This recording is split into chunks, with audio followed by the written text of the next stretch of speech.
सुन रहे हैं सितारा फिल्म्स एंड रिकॉर्डिंग स्टूडियो को।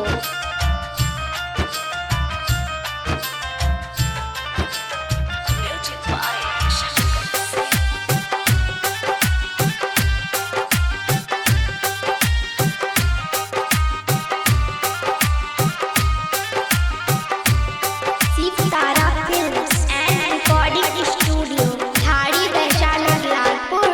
जानू कैलू तू बेवफाई, काहे गैलू हमके भुलाई।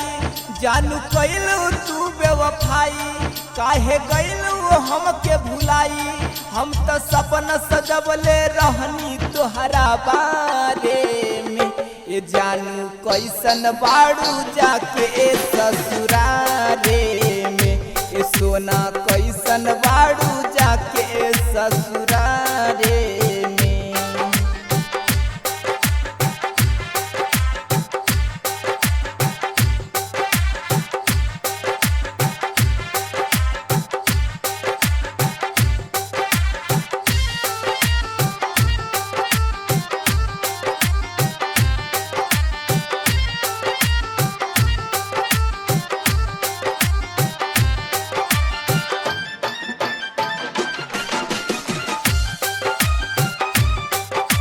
सितारा films and recording studio, Thadi Vaishali Lalpur.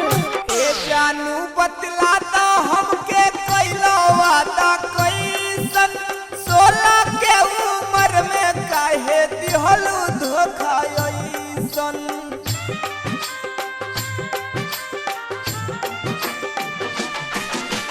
कौन तू गलती देखलू कौन कमी। काहे तू धोखा दिहलू कैलू काहे ऐसन। तू तो चल गईलू ससुरारी, हम तो याद नया बत्ती बानी।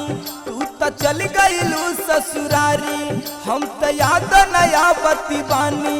अंजरिया करे लगलू पियावा के घरे में। ये जानू कैसन बाड़ू जाके ससुरारे में। ये सोना कैसन बाड़ू जाके ससुरारे में। Sitara films and recording studio, Thadi Vaishali Lalpur.